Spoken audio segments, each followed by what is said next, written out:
Welcome to They Don't Tell. What is it exactly that they don't tell? Well, we're going to talk about a topic that you don't hear very much about, and that's child sexual abuse. We're here to shed some light on an area that too often carries so much shame, silence, and secrecy. Have you ever heard that saying, what goes on in this house stays in this house? Well, we're not going to let that happen. What we say is hold your head up high. You have nothing to be ashamed of. So come on and join in the conversation with us right here on Worship Radio Detroit. Welcome once again to They Don't Tell. This program, we talk about child sexual abuse, we talk about sex trafficking, and we talk about the myriad of areas that affect those two particular topics.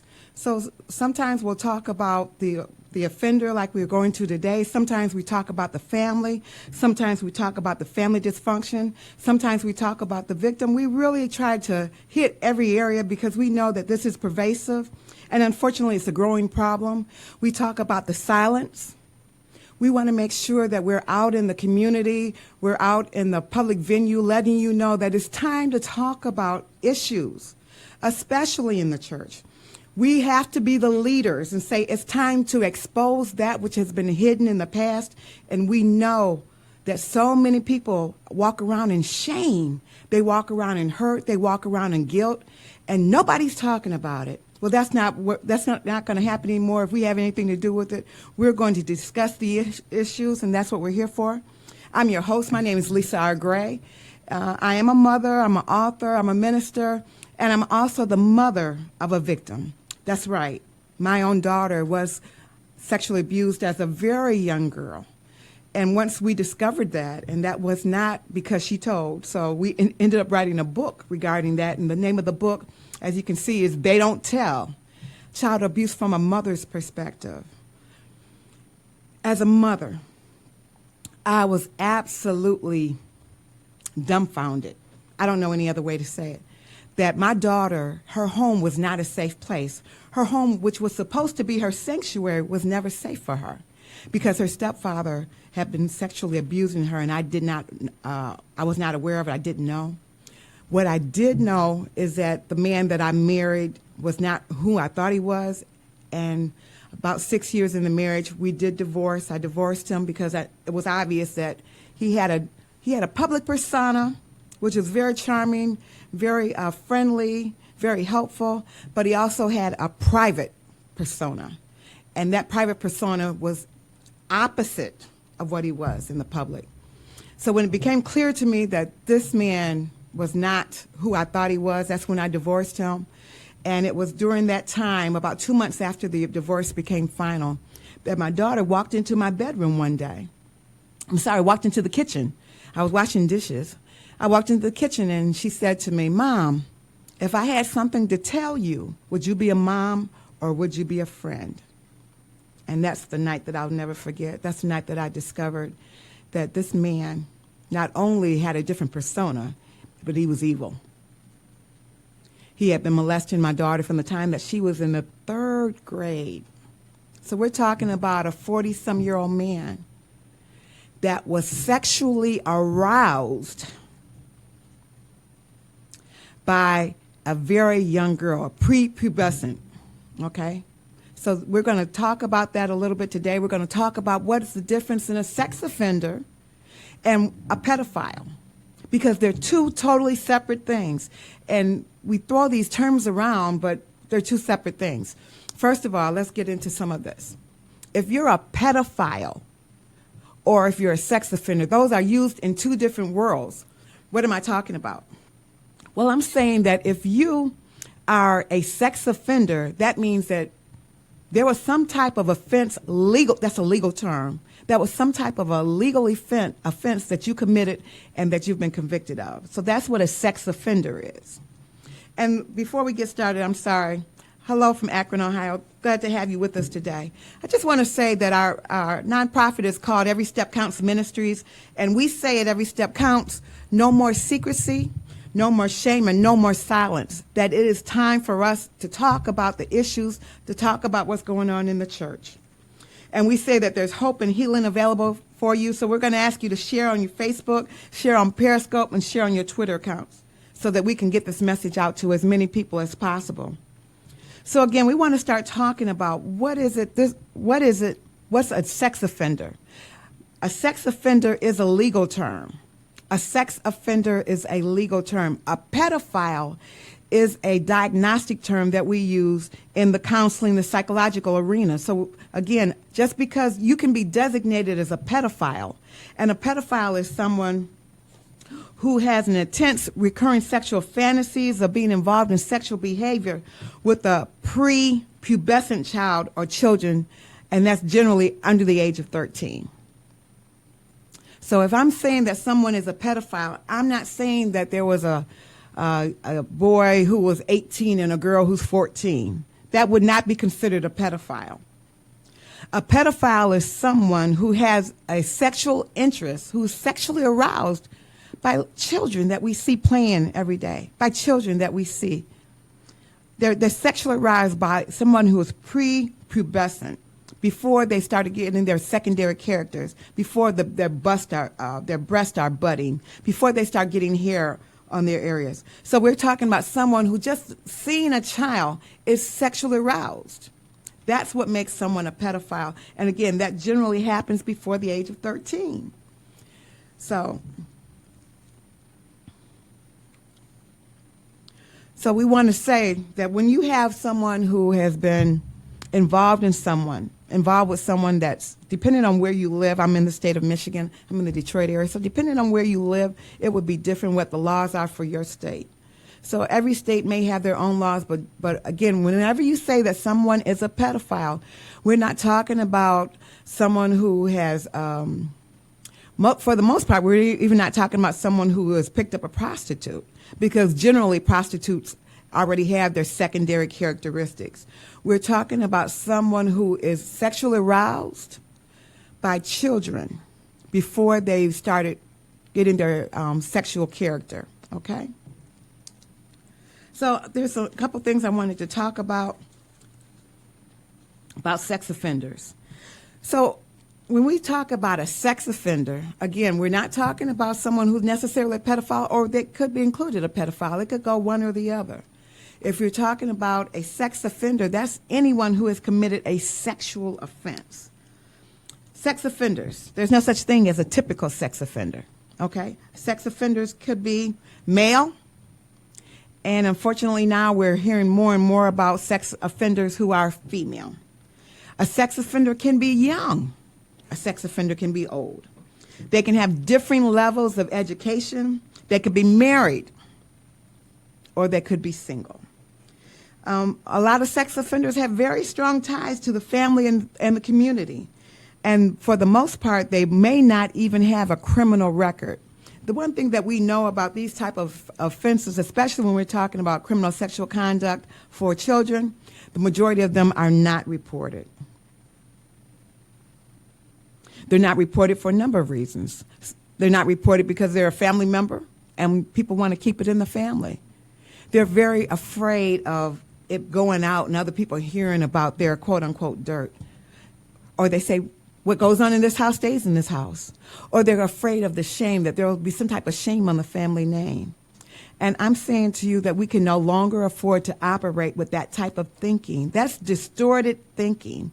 So what we're saying when we do that is that we really want to cover up the issue. We don't want to deal with the issue. We want to cover it up.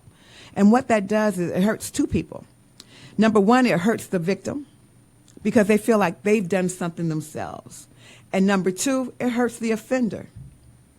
You know why? Because they're caught up in their own cycle of hell. They're caught up in their own demonic. They've got their own demons that they're fighting with. And if you don't expose it, if you don't let it be known that what is going on, they are doomed to repeat the process over and over and over again. So we say to you, no more shame, no more secrecy, no more silence. Not only will you be doing that for those victims, but you'll also be doing it to stop the cycle for the offender. We do talk to offenders, especially those who have been caught. And many of them are saying that if I had not been exposed, I would have continued on this course. So what we're doing by pretending that it doesn't happen, What we're doing by sweeping it up under the rug, what we're doing is allowing it to continue for the next person and the next and the next. We're hurting the offender and we're hurting the offended. And you know, all the time Satan has his hand behind his back laughing. Now he's thrown the stone. Everybody's hurt on both ends. And he's hiding his hands. Because we're not exposing it. We have to expose what's been going on. We have to expose the enemy. We have to expose him on every hand. We have to expose him for the victim. We have to expose him for the offender. Until we get to a place where we start exposing and we point out what the issues are, we're forever doomed to repeat them. What is this that we already know that history will repeat itself. We already know that the offenders don't stop on their own. We know this. And yet and still we continue to let it fester. We let it build. We let it domino by not speaking up. So that's what we're out here for. That's what we do with the book. They Don't Tell, Child Abuse from a Mother's Perspective. We talk about what it was like to find out that your child was molested. What about that guilt as a mother, as a father, as a brother, as a sister? Anyone that came in contact with the offender and said, oh, he's a good guy, I like him. It happens over and over again. You see, child sexual abuse is all about betrayal. And it's about grooming. And what we're finding out is it's not just grooming the child, but the sex offender grooms the entire environment, grooms all those who are around to ensure that they're not discovered. The enemy does all of his dirt in the dark. So that's why what I was dealing with personally was someone who had the appearance of being a great person. Appearances. That was the appearance, and that was certainly what they wanted portrayed. We're talking about someone who was the minister of music at the church, was a football coach in the community, and he was an all-around good guy. In the public, that is. But there was another persona. There was someone else that was dealing with their own demons, their own devils, their own dark thoughts. And not only did they deal with it, but they acted on it by touching my daughter when she was in the 3rd grade. Now, how can someone look at a 3rd grader, where we would look at a 3rd grader and we would smile, see them playing, see them laughing. We have just great feelings about that. And someone else look at them and they get sexually aroused. They get enticed. They start thinking about all the things they could do with that child.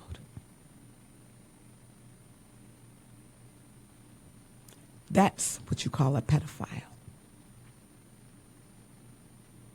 And we have to discuss it. That's what a pedophile is. Now, some people have even talked about with the child porn. And most pedophiles have very distorted thinking. And what do I mean by that? When they're looking at child pornography, they can say to themselves, oh, I'm not hurting anybody because I haven't touched that person.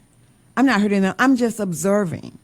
I'm just a voyeur. I'm just looking. But there's no such thing as a victimless crime. There's no such thing as victimless when you're talking about child pornography. Just because you weren't the person to take the pictures does not mean that they're victimless. And that's what we find with pedophiles, with those who watch child pornography. They have decided in their mind that they're not hurting anybody. They've decided in their mind that it's okay. They made the decision. They have thought distortions. They've taken it and they've twisted things in their mind to justify what they do. That it's okay to have child pornography because I'm not the one. I didn't have the child take off the clothes. I wasn't behind the camera. I didn't do anything. I'm just looking. I just happen to be looking. And they justify that to themselves in their own mind. And we say that is cognitive distortions. Your thought patterns is just twisted. How can you say that's okay? How do you justify that within yourself? I'm not sure. I'm not sure. There's so much that we don't know about pedophilia. There's a lot that we still don't know. There's a lot that we don't know, and there's some things that we're learning. But as we learn, as we continue to talk to the pedophiles, as we continue to see, well, just how did you go about grooming the child? What were your tactics? And we find that many of the people were molesting at a very young age, start molesting the children during the bath time, during wrestling. They would wrestle, and they were doing this right in front of the parent. I know for a fact that my own ex-husband, he would wrestle with the children in front of me, and they get off on that because they get excited about what they can do and never be detected, never be caught. It's back to school time. We're near the end of August, and we have to protect our children. We have to do a better job than what we've been doing. And that's one of the reasons that we're out here. That's why we talk about it. We need to be aware there are some pedophiles who target single mothers. And unfortunately, with the internet, there's even books on how to molest children. I'm telling you that there are books on the internet that go step by step on how to target children, how to target the environment, how to target single mothers so that you can have access to their children. And we're not talking about this. We don't want to have discussions about it. We're not talking about it in the church. We're not talking to our single parents.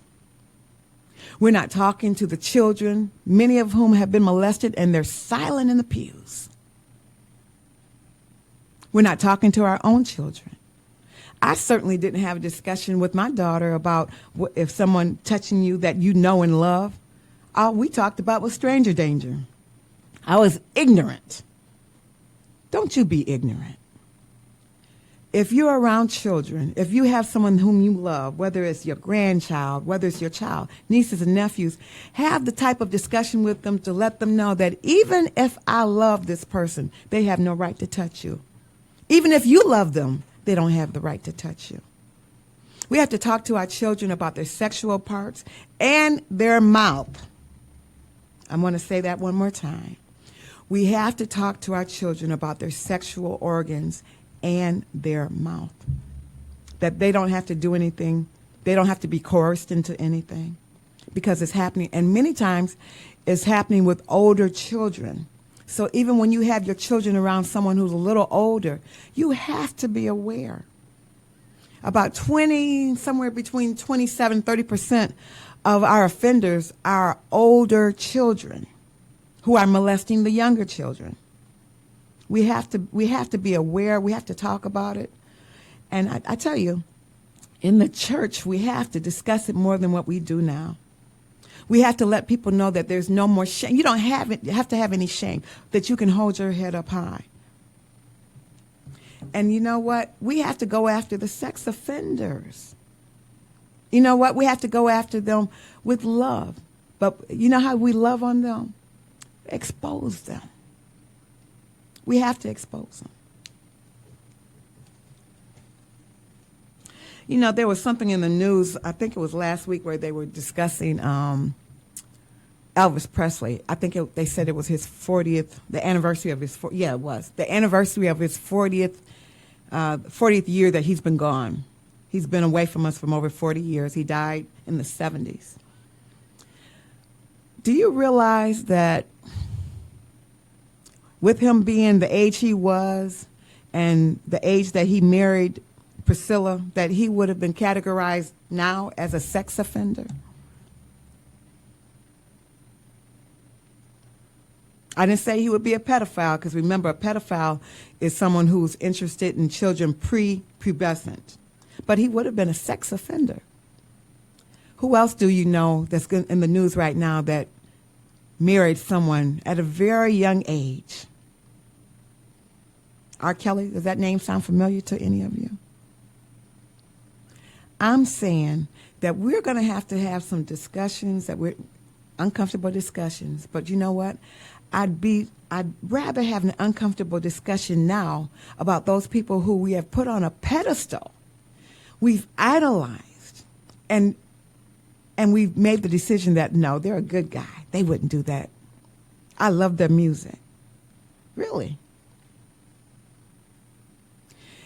That is the reason that we have the Jerry Sandusky situation where he was able to molest children for decades. People even walked in on him, and yet it never went any further because of who he was and what his status was. We have to stop being so enamored with someone's status, regardless of what it is, and take a look and say, is it possible? Because many times we close our mind to even the possibility. And you have to understand, that's the reason we're out here to educate, but you have to understand that that's part of the plan. That is part of the plan. That's why it becomes so difficult. This person may have done something wonderful for you. Does that mean that they're not a child molester? I'm saying it doesn't. I remember at the trial for my daughter, when we went to court, the prosecutor talked about how you can have a bank robber.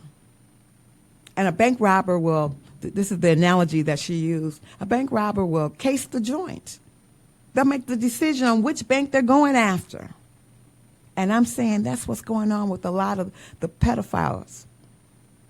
Those who are abusing our children, they are casing the joint. And just because they didn't abuse your child doesn't mean that they're not a child molester. They're still a child molester. But many times people will say, well, they didn't do anything to my child. They were nice. Well, that's wonderful for you.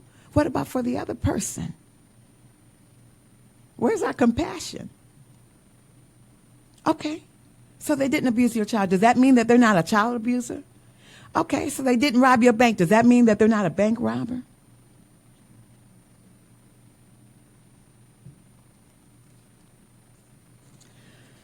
Okay, let's go back to the sex offenders. I've got some information on sex offenders in the state of Michigan, which is where I am. And it talks about these statistics I have are from 2004, 2005. And during that time, there were 11,889 inmates were serving active sentences for sex crimes, or about 23.6 of the prison population was for sex crimes. The average minimum term for the sex offenders, again, now we're back to sex offenders, the legal term, was 9.7 years. And the average maximum time was 25.7 years. And there were some sex offenders who were serving for life, 341. They just had a life sentence. So let's talk about when they're discharged. Let's say that they have completed their time. People ask many times, well, have they gone through treatment? For the most part, they go through a treatment. And there's different types of treatments that different offenders will have depending on what their sentence was. For example, there's some offenders that may get out on parole early. And many times people will bring that, and you'll see that in the news. Oh, this person got paroled early. Well, there's no such thing as a sex offender that we know in the mental health community that will not offend again 100%. We don't have any tool that says with 100% accuracy they'll never offend again. There's no such animal. We don't have, only thing that we can do is predict. And we use measurements, we use our professional judgment, but we also use something that measures their response to sexual images and non-sexual images. So there are some tools that are being developed. We continue to do the research, but as of now, in the psychological community, there is nothing. We'll never be 100% sure that this person won't reoffend. That's where the church comes in. That's where the body of Christ comes in. That's when we surround someone. That's when we hold someone accountable. That's when we have them have accountability partners. That's when we have deliverance. And then after deliverance, because it doesn't stop with deliverance, after deliverance, then you have to renew the mind, metanoia.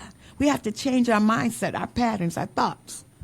That's where counseling does really help after the fact, after deliverance.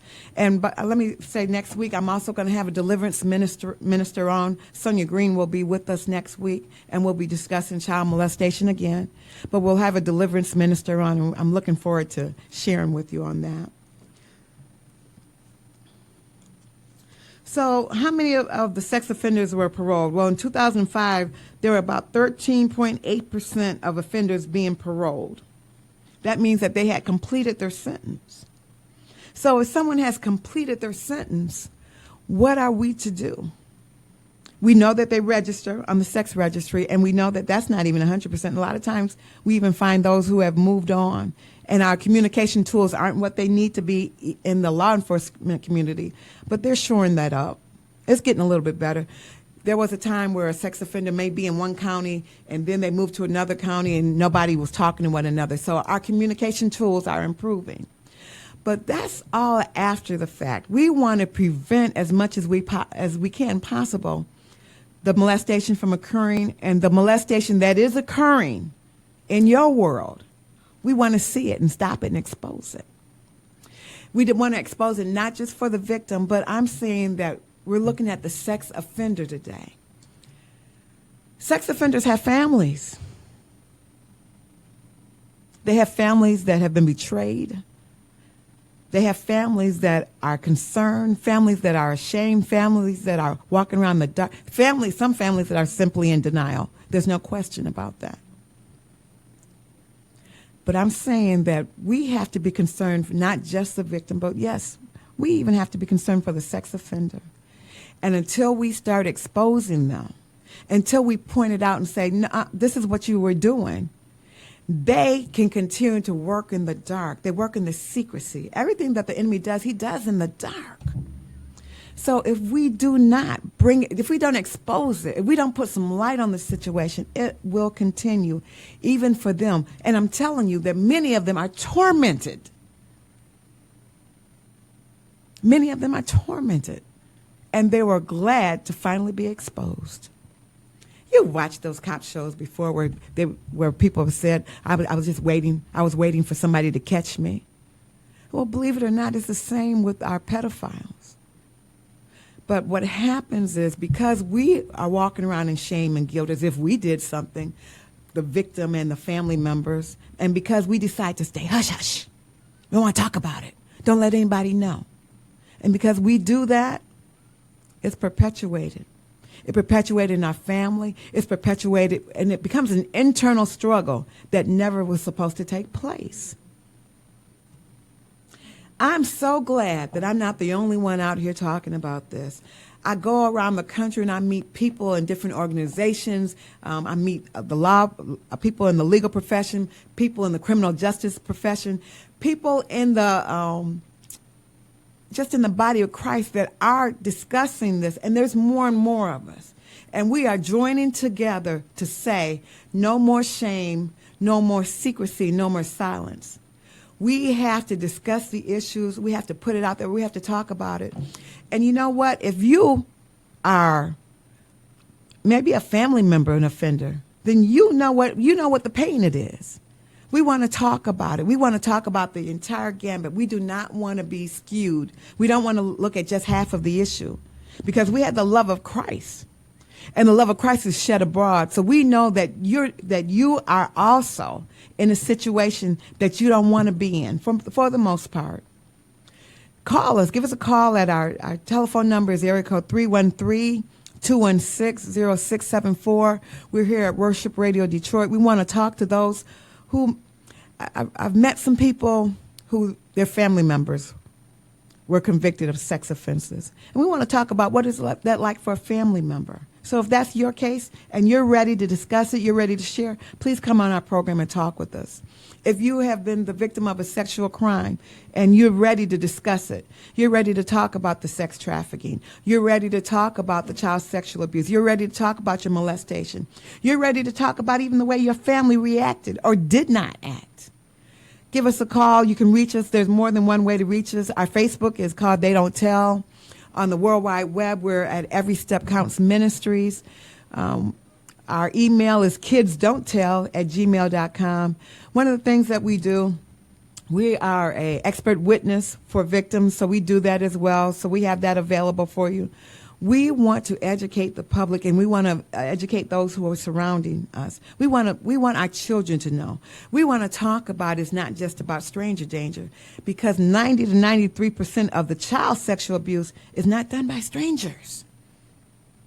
It's done by those whom we love, those who have access to our children, those who are in our circle, whether it's a family member or whether it's someone on the outside, such as a coach or the babysitter's son or the uncle, the grandparents. I'm telling you that this is pervasive and it's ongoing. And I really feel like we're part of the problem. We are part of the problem because of our silence. And our silence is deafening. And our silence is perpetuating the issue. How can we remain silent? Are we not going to talk about what God gave us? Are we going to let the devil just have dominion over that area and say, we don't want to talk about sex? God made it, and it's good in its proper context. It's great. It's fantastic. It's wonderful. But we're letting the enemy do this damage to our children, do damage to our men, damage to our women, damage to our teenagers. And we're being silent. Not on my watch. I will not be a party to that. I refuse to be silent. My Bible says to cry loud and spare not. And you know what? Even if you go to the book of Matthew, when Jesus went into the temple, he overturned the money changers. He didn't try to throw something on it and pretend it's not happening. He exposed it. We're going to have to do just like he did and expose the enemy wherever it is, whether it's a family member or not. What difference does it make? Where's your love for your family? Where's your love for the family members? Do you really want to continue the silence?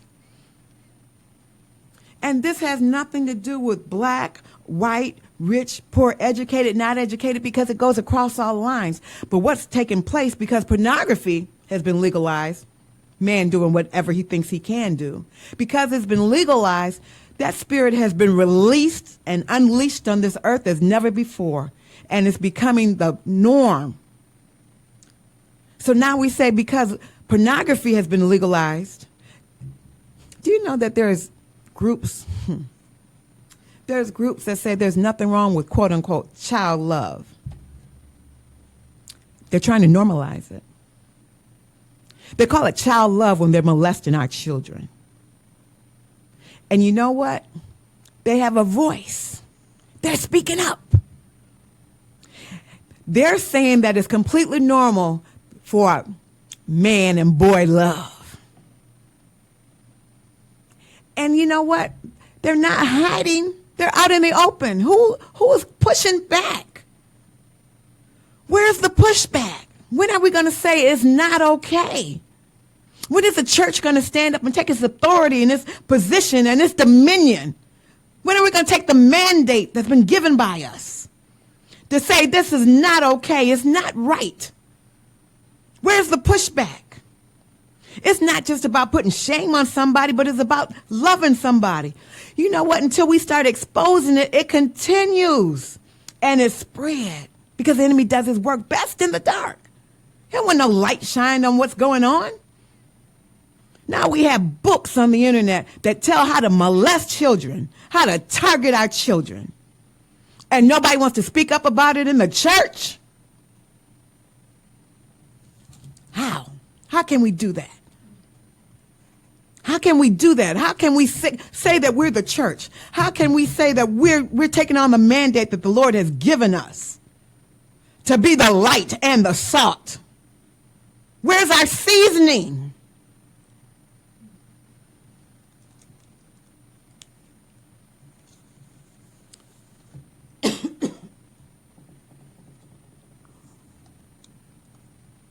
So we have children.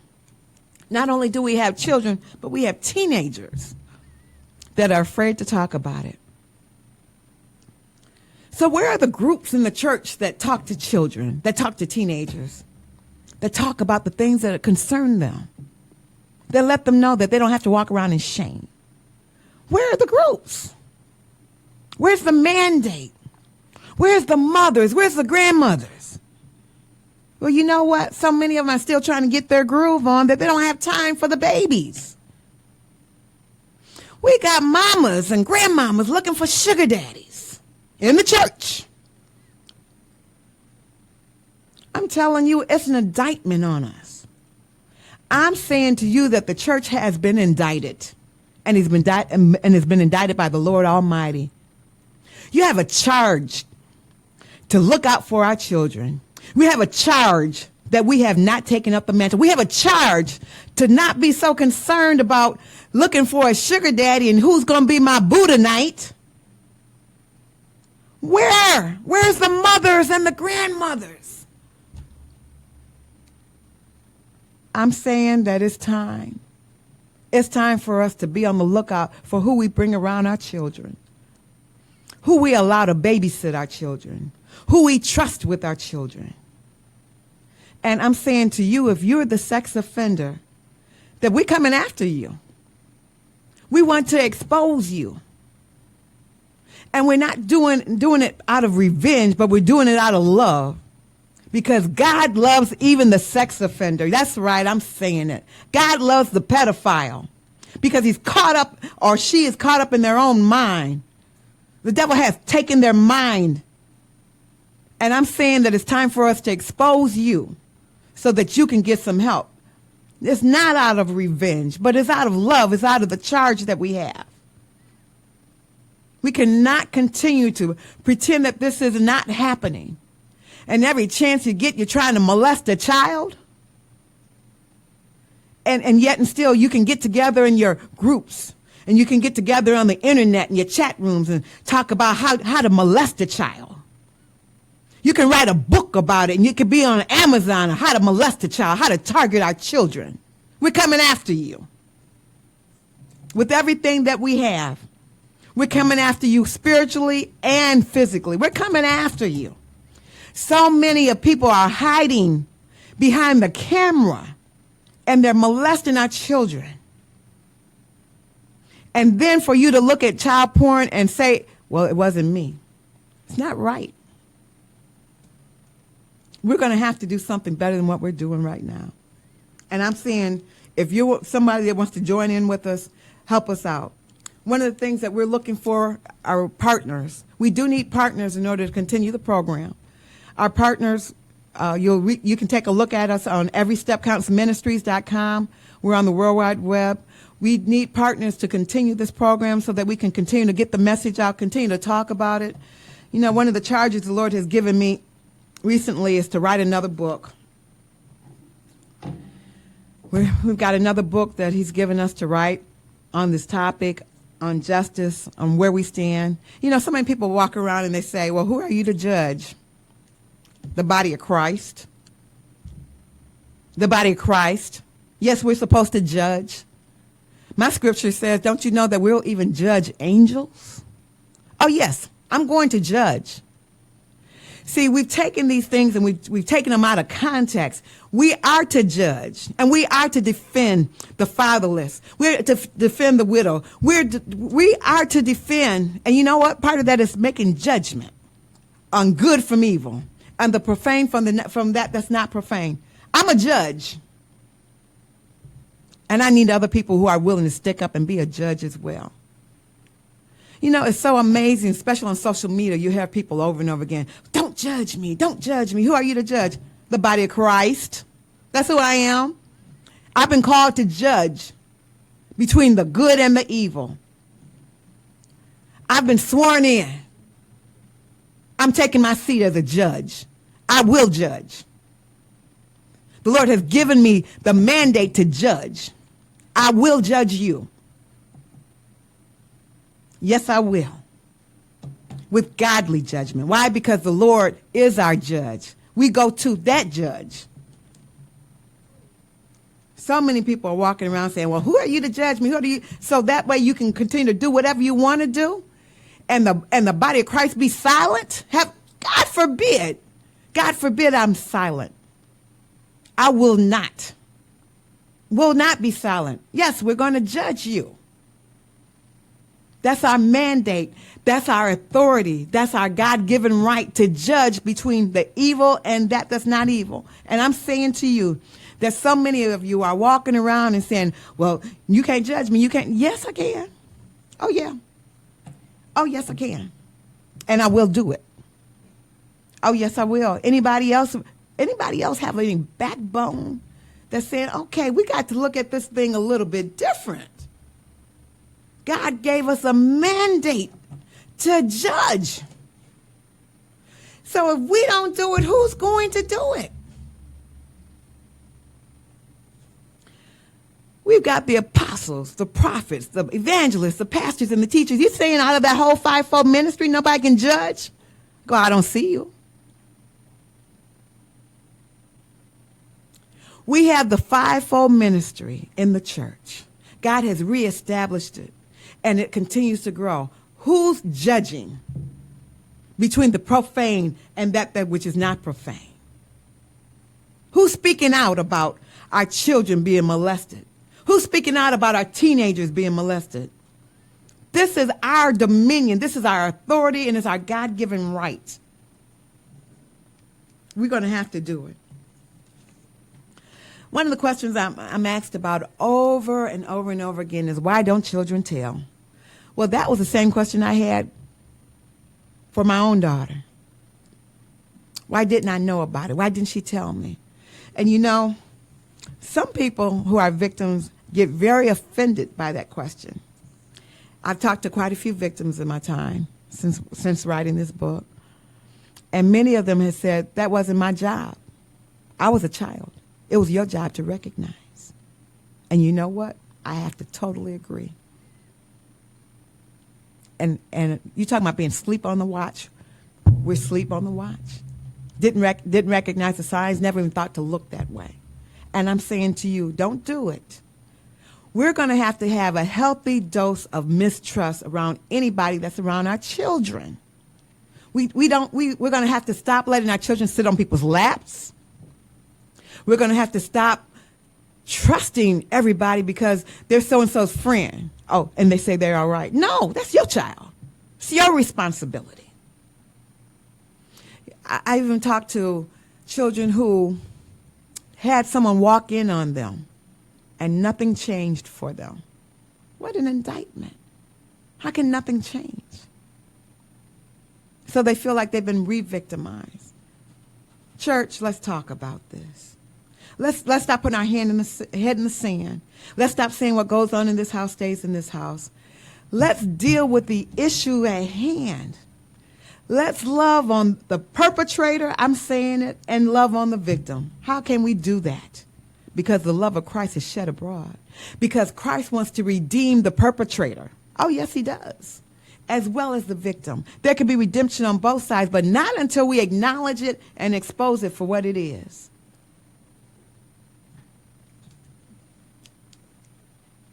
What should you do if you suspect abuse? You should report it. You should report it to the authorities. You should report it to someone that will investigate. Is it your job to know? Absolutely not. But it was those people who suspected that something wasn't quite right was the reason that teacher that took elementary children into the basement of a school. And someone in the school saw it. It took 2 children into the basement of a school, a teacher did, and locked themselves. After 20 minutes, this person saw went to see what was going on, and they said that when they came out, they had the look of guilt on their face. So they reported it to the authorities. And this is what happened. There was an investigation done by the police. And you know what the police said? They could not say beyond a shadow of a doubt that something happened. So it was reported to the police. It was investigated by the police, and the school did an investigation as well. And they said that they could not say definitively that something had took place. And you know what they did? They allowed that teacher back into the classroom. And a year later, guess what happened? Anybody have any guesses on what could have happened a year later? With a teacher that was found downstairs in a basement in a locked room with 2 young children. That's right. That teacher was discovered again molesting children. But see, this is the thing. When you report, you don't have the right to say what takes place, what happens. The only thing that you're doing is raising a hand and saying, hey, something about that's not right. That's not a good situation. And that's the only thing that you're required to do. It's not your job to investigate. But I'm saying to you that if you are one of the people that will raise your hand and say something about this situation not right, if you're one of those people, and that becomes cumulative, I can't even say the word right now, that will make a difference for a child, perhaps down the road, perhaps the first time, we don't know. But it's not until we start reporting what took place, because remember now, even with Jerry Sandusky, he had been reported. It wasn't that all of a sudden it blew up. No, he had been reported, but nobody wanted to do anything. With the case of the Olympic doctor, Larry Nassar, he had been reported as well, but because of his status, because of his standing in the community, because of that, nothing took place. Your only obligation, my obligation, is to report and say something about that's not right. Let the authorities take a look into the situation. They may find something the first time, or they may say, like the police said this time, we can't definitively say something happened. I'm saying to you, if you found out that a teacher had taken your elementary school age child in the basement and locked the door behind them, what would you think? I'm saying that the school was derelict on their responsibility. Why would I say that? Because the school is acting in the status of a parent. And if you're telling me that there was never any question that a teacher took a child in the basement and locked the door behind them, and then you put that teacher back where they have access to children again, that school is derelict in their responsibility, and I hope they sue the pants off of them. Completely derelict. I'm saying that we're going to have to use some wisdom so many times. And see, just because you report doesn't mean that they'll be able to find anything, because all sexual abuse does not mean that there's something physical that's taken place. You can't always point it and say that this is what happened. That does not mean that it didn't take. When are we going to learn that? When are we going to accept the fact that our children are telling us the truth? Have there been reports of especially during they talk about it during a divorce or a bit of divorce? Yes. There have been false reports. There's no question about it. Is that the norm? Absolutely not. When are we going to stop blaming our victims? It's time. It's time for us to do something. If your children are preparing to go to school, I'm saying to you, have some conversations with your children about teachers, about coaches. There's so many coaches. I was on that Good Morning Washington program in Washington, D.C. area, where there was a track coach who had been molesting the boys. And that's just not one story. There were so many coaches, so many volunteers, paraprofessionals in the schools, that I'm saying to you that some people choose that profession because they have access to our children. We have to stop being ignorant and believe that everybody's trustworthy. Everybody's not trustworthy. In our sex offender treatment programs, we have teachers that have been molesting our elementary age children. You know it happens with some of our teenagers, but I'm talking about the elementary age because they have access, and our children are so trusting. Let's talk about this. Let's stop putting our head in the sand and pretending it's not happening. And you know what? Until those people are exposed, until the sex offenders, until the pedophiles are exposed for what they are, they will not change. They won't receive any treatment. They won't receive any help. They won't receive any deliverance. They'll just continue to hide in the shadows.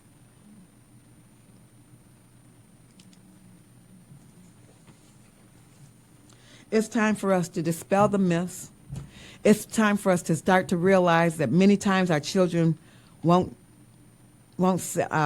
disclose to us. They won't tell us about it till much later after the fact. We know that some people don't even tell until they're in their 20s, their 30s, their 40s, their 50s, their 60s, and their 70s. We have to stop saying, well, why didn't they say it before? What? We're going to have to get the message that it's the shame, it's the guilt, it's the fear. Sometimes it's just the sheer PTSD that they're still in shock. Sometimes people have hid it in the recesses of their mind. Just because somebody doesn't say what happened immediately does not mean it did not happen. Same thing for recanting. Many, especially we're talking about our children and our teenagers, they'll recant. They'll say, yes, he did it. No, he didn't. Yes, he did it. No, he didn't. It has nothing to do with whether or not it didn't happen. It has to do with what's going on inside of them. Many times pressure has come in the home. Many times they'll have people pressuring them to say it didn't happen. Do you know what's going to happen to us? Because someone recants or because someone doesn't say what happened to them right away does not mean that it didn't happen. We know that. The research proves it out. We have some children that we can see that they've been molested, and they'll still say, no, that didn't happen. No, nothing happened to me. We have so much that we can discuss when it comes to this topic, and I'm saying that I am so glad to be talking about it. I'm so glad to be one voice. There are many voices. You know why? Because there's many victims. There's victims, there's perpetrators, there's pedophiles, there's sex offenders. There's so much in this whole area. When we start talking about the sex trafficking, the Johns, the people who will buy sex from someone young, and they really don't ask. They really don't ask their age because it could care less. Until we start exposing what goes on in the dark, it will continue to perpetuate itself. And it morphs into other things. So that's why we're here. Again, our program is called They Don't Tell. And we're talking about sex trafficking. We're talking about molestation and all of its many facets.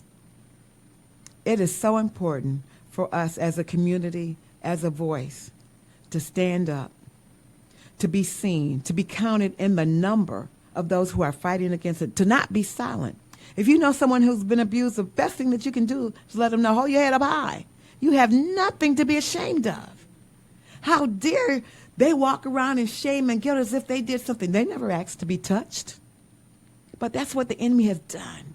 He's played on their mind. And I'm saying to you that we have to go back and rescue those people. We have to expose the enemy for everything that he is. He's a liar, he's a deceiver, and he's the father of lies. If you're one of those people who are ready to discuss what happened to you, your molestation, your sex trafficking, get in contact with us and support us. Support the effort, support what we're doing. We really want to spread this out more. We continue to share it on your Facebook, on your Twitter, on your accounts. Continue to let people know that we will discuss it. We will not be silent. You know, it's amazing to me, and I'm just going to say this before I close. Here in America, and I know that this program goes in over 60 countries, but here in America, we're on the bandwagon of the heroin, the opiate epidemic. And everybody's on the bandwagon. Everybody wants to talk about the heroin epidemic. Really? You're ready to talk about the heroin epidemic because that's more acceptable than talking about the topic that I discuss. You see, it's okay. It's acceptable to talk about drugs now. It's acceptable to discuss it because why? We have mayors' children who are overdosing. We have judges' children who are overdosing. So now we want to all get on the bandwagon. And I'm saying to you that there's a lot more to this than meets the eye. I'm saying to you that this is not a clean topic to discuss, but we have to do it anyway because we've been given a charge. We've been given a mandate. And we are going to talk to our legislators. We're going to talk to the criminal justice system. We're going to talk to the communities. We're going to talk to the schools. Do you know how many teachers hear about children who have been molested and they don't want to be the ones to pick up the phone? If you're a teacher and you know that your children are being molested, if you don't intervene, then it continues. And that's an indictment on you. And I'm saying that even though we have mandated reporters, they still are reluctant to, quote unquote, get involved. They don't want to be the one to report it. We're talking about teachers. We've got to do better. If you're a mandated reporter, take that seriously, because you can intervene on behalf of a child. Who wouldn't want to do that? Substitute teachers, they don't want to tell anybody because they don't want to get involved. And that's what's going on. Everybody doesn't want to get involved, and our children continue to be molested, abused, and used. They continue to walk around with guilt and shame, and nobody's intervening. My name is Lisa R. Gray. I thank you for your time today. Get in contact with us. Let us know that this program has made an effect, something that you've thought about, something that we've said, something that makes you think about things. We have to do better. On behalf of our children, next week, again, we'll have Apostle Sonia Green. She'll be on with us discussing child molestation. She's also a deliverance minister. Be sure to tune in with us next week, 3 o'clock. Again, this is Lisa R. Gray at They Don't Tell. Bless you.